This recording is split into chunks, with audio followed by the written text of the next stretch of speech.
بارزانی و بزوتنەوەی ڕزگاری خوازی کورد. نووسینی مەسعود بارزانی. بەرگی یەکەم 1931 بۆ 1958. یەکەم ڕاپەڕینی بارزان 1931 بۆ 1932. کتێبی سێیەم 1945 بۆ 1958. شۆڕشی بارزان 1945 بۆ 1958. بەشی شەشەم. قۆناغی دژوار. خێزانە بارزانیەکانی ناوچەی مەهاباد و بۆکان لە نەغەدە و شنۆ و گوندەکانی دەور و پشتیاندا کۆکرانەوە.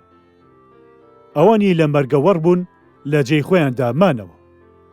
شێخ ئەحمەدی بارزانیش گەیشتە شنۆ. بارزانی چوو بۆ لای و پاشتر هەموو سەرکردە و لێپرسراوەکان بانکران بۆ لێکۆڵینەوەی هەنگاوی دواتر. زۆر ڕێگەشیان لە بەردەستدا نەبوو تا لێیان سەرپشک بن. بڕیاردرا هێڵێکی بەرگری لە نێوان نەغەدە و مەهاباددا دابەندرێ و هێڵێک لە دۆڵی براندێز و یەکێک لە دۆڵی قاسملۆ چەندی بۆشیان بکرێ، خۆیان لە تێگەڵچوون لەگەڵ هێزی ئێراندا لابدەن و چاوەڕێ بکرێ تا دەبێتە بەهار و بەفر دەچێتەوە. ئەوسا دەتوانرێ ڕوو بکرێتەوە عێراق یا بەرەو یەکێتی سۆڤێت بڕۆن. سوپای ئێرانیش خۆی لە بارزانیەکان نەدەدا و لە مەهابادەوە بەرەو نەغەدا نەدەهات. لە دەوروبەری شاری ورمێژ نەهاتە دەر بۆ شوێنانی بارزانی لێبوون. جەنەرال هومایۆنی پەیوەندی بە شێخ ئەحمەد و مەلا مەستەفاوە کرد و لە ماڵی قولی خان قەرەپە باغدا بکرێ. لە ئێرانیەکان جەنەرال هومایۆنی و سەرتیب غەفاری هاتن. هومایۆنی لە شێخ ئەحمەدی پرسی دەتانەوێت چی بکەن؟ شێخ گوتی نامانەوێت لەگەڵ سوپای ئێراندا بە شەڕ بین. تەنیا ئەوەندەمان دەوێ لێمان گەڕێن تا دەگەینە بەهار. ئەوسا خاکی ئێران بەجێ دێڵین حکوومەتی عێراق رازی بێ یان نەبێ. هومایۆنی گوتی باشتر وایە ئەم باسە لەگەڵ کاربەدەستانی تاراندا بکرێ. لەبەرەوەی ئەم خۆی دەسەڵاتی بڕیاری وای نییە و داوای کرد مستەفا بارزانی بۆ ئەم مەبەستە سەردانی تاران بکە. شێخ ئەحمەد ئەم پێشنیاسەی پەسەند کرد و فەرمانیدا بە مەلا مستەفا بچێتە تاران. ئەمە مەترسێکی گەورەی بەدواوە بوو. بەڵام نەی دەتوانی لە قسەی شێخ ئەحمەد بچێتە دەرەوە. هەموو کەس پێی وابوو ئەگەر بارزانی بچێت ئیتر ناگەڕێتەوە.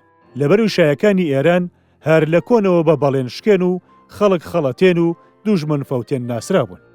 کەچی شێخ ئەحمەد هەردووباری دەکردەوە کە هیچی لێ نایە و دەگەڕێتەوە. بارزانی ڕۆژی 21/12/1946 بەرەو تاران کەوتە ڕێ. عیزەت عەبدولعەزیز و نووری ئەحمەد تەها و میر حاج ئەحمەد و حەمەدەمی میرخان و جەمیل تۆفیق بامەڕنی و خالید زراری لەگەڵ خۆی دابرد. سەرهەنگ غەفاریشان لەگەڵدا بوو. هەتا هاتنەوەی بارزانی شێخ ئەحمەد خۆی کاروباری بارزانیەکانی بەڕێوە دەبرد. هێزەکان کران بە سێ بەشەوە. لە سێ بەرەی بەرگریدا کە نەغەدە و خانە و مەرگەوەڕ بوون. لە تاران بارزانی زۆر بەڕێزەوە پێشوازی لێ هاتەکردن و لەیانەی ئەفسەراندا دابەزی. لەوێ چاوی بە شاو سەرۆک وەزیران و سەرۆکی سوپا و لێ پرسراوان کەوت. شا لە دانیشتنێکدا دوو ڕێگەی خستە بەردەمیان. یان بارزانیەکان لە ناوچەی هەمەدان نیشتەجێ بکرێن و زەوی وزاریان بەسەردا دابەش بکرێت یا دەست بەجێ ئێران بەجێ بهێڵن. بارزانی لە وەڵامدا گوتی ئەم خۆی ناتوانێت هیچ بڕیارێک بدات تا نەچێتەوە لای شێخ ئەحمەد لەبەر ئەوەی هەموو دەسەڵاتێک بەدەست ئەوە. ئەو ماوەی بارزانی لە تاران بوو بانگەشەیەکی زۆر بڵاو بووە، گوایە خۆی و هاوڕێکانی بڕیاری مردنیان بەسەردا دراوە و بەم نێزیەکانە ئەو بڕیارە دەهێنرێتە جێ. بارزانی زۆر جار ئەم بەسەرهاتەی دەگێڕایەوە کە ڕۆژێک نووری ئەحمەد تەها هاتە لام و دەگریا. لێم پرسی چی بوو؟ گوتی یەکێک لە بۆیەکانی یانە ئاگاداری کردم بڕیاری مردنمان دراوە و ئەو بڕیارەش دێتە جێ. منیش گوتم جا قەیدی چییە؟ خۆ مردنمان لە پێشە با سبەی نەبێ ئەمڕۆ بێ. ئیدی پێویست بە گریان ناکە. نووری گوتی بەخوا من بۆ خۆمان ناگریم، بۆ ئەوانە دەگریم کە لە پاش تۆ دەمێنەوە. پاشان تکای لێ کردم داوا لە ئێرانیەکان بکەم ئەو لە پێش مندا بکوژرێ. ئێرانیەکان وایان دەزانی بارزانی بارمتەیەکی زۆر بە نرخە دەستیان کەوتووە و دەتوانن بیکەن بە ئامێری تەنگ پێ هەڵچنینی شێخ ئەحمەد تا ناچاری بکەن خۆی بدا بەدەستەوە و چیان لی دەوێ بە قسەیان بکە. بەم پێیەکێشەی بارزانیەکان بەسانایی دەبڕایەوە. بۆیە دەستە نێردراوێکیان بڕێ کردە لای شێخ ئەحمەدی بارزان لە نەغەدا تا بڕیاری حکوومەتی پێ ڕابگەێنن کەوا دەست بەجێ هەرچی چەکیان هەیە بیدەن و خۆشیان ساز بن بگوێزرێنەوە ئەو شوێنەی بۆیان لە بەرچاو گیراوە لە هەمەدان ئەگەرنا ژیانی مستەفا بارزانی دەکەوێتە مەترسیەوە. شێخ ئەحمەد لە وەڵامیاندا گوتی ئێمە سەر بۆ هەڕەشەدا نانەوێنی، هەریەک لەم بارزانیانە مەلا مستەفایەکە، چی لێ دەکەن بکەن، ئێمەش چەکدا نانێن و تا دوا پیاومان شەڕ دەکەین. ئەم هەڵوێستە ڕقە ئاواتی ئێرانەکانی پوچەڵ کردەوە و ئەمجا بەرامبەر بارزانیەکان سیاسەتێکی زۆر نەرمونیانیان گرتە پێش.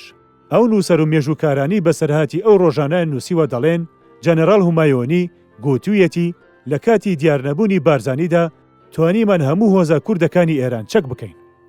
ئەگەر ئەو لەوێ بوایە ئەم کارەمان بۆ نەدەچوە سەر. پاشەوەی حکوومەتی ئێران دەستی بەسەر ناوچەکەدا گرتەوە و هەموو هۆزەکانی چەک کرد و هێنایە ژێر ڕکێفی خۆی قازی محەممەد و ئەندامانی حکوومەتەکەی و کاربەدەستانی حیزب جیران. کەمێکیان نەبێ کەسیان لێ دەرنەچوو. لە بارزانیەکان بەو لاوە کەس نەمایەوە بەرەو ڕووی حکوومەت بوەستێتەوە. ئەوانیش مەلا مستەفا بەبێ و نەبێ لەبەر ئەوەی شێخ ئەحمەد هەیە بە چەک دەستوەکەری لە خۆیان دەکەن. چاریان نەما ڕێگەیاندا بارزانی و هاوڕەکانی بگەڕێنەوە تا پێشنیازەکەی حکوومەت بدەن بە شێخ ئەحمەد و ئەویش دوا بڕیاری خۆی بدە. گەڕانەوەی بارزانی لە تاران. بارزانی 1947 گەڕایەوە. سەرهەنگ غەفاریشی لەگەڵدا بوو. دەست بەجێ هومایۆنی لەگەڵیدا دانیشت. غەفاری فەرمانێکی بۆ هومایۆنی هێنابوو گوایە دەبێت دەست بەجێ بارزانیەکان بنێردرێنە هەمەدان. ئەم جەنەڕاڵە پێی وابوو دەتوانێت بەبێ ڕاوەسان ئەم کارە دەست پێ بکە. بەڵام بارزانی تێی گەیاند کە دوا بڕیار تەنیا بەدەست شێخ ئەحمەدە نەک یەکێکی تر. بارزانی لە شنۆ بە شادی و خۆشیەکی بێ ئەندازەوە هاتە پێشوازیکردن. لەبەرەوەی ڕزگاربوونی لە چەنگی حکوومەتی ئێران و هاتنەوەی بەکارێکی ئاسمانی و لە وزە بە دەردەهاتە ژمار. بارزانی ئەنجامی سەردانەکەی خۆی بۆ شێخ ئەحمەد و لێ پرسراوان ژێڕایەوە. پاشان بە تێکڕایی داواکەی ئێرانیاندایە دواوە. لەبەرەوەی بارزانیەکان نەیان دەتوانی بچنە هەمەدان و بکەونە ژیانێکەوە کە پەیڕانە هاتەبوون. بارودۆخێکی نالەبار تەنگی بە بارزانیەکان هەڵچنی. ئەوە تا سوپای ئێران دەسەڵاتی بەسەر ناوچەکەدا کێشاوە و هەموو هۆزەکان سەریان بۆ دانەواندووە ئێستا بە بادەی لە خۆبایی بوون مەستە و ئەم سەرکەوتنە ئاسانانە هیچ ماندووبوونێکی نەویستووە. بە ڕوخاندنی دوو کۆمارەکەی ئازەربایجان و کوردستانەوە ئارەقەی نەکردووە. ئالەم کاتەدا وەڵامەکەی شێخ ئەحمەد گەیشتە هومایۆنی کە تێیدا تەواوی پێشنیازەکەی ئێران دەداتە دواوە و دەڵێ هەر کاتێ بەفر توایەوە و ڕێگە و بانکرانەوە ئێمە ئێران بەجێ دێڵن.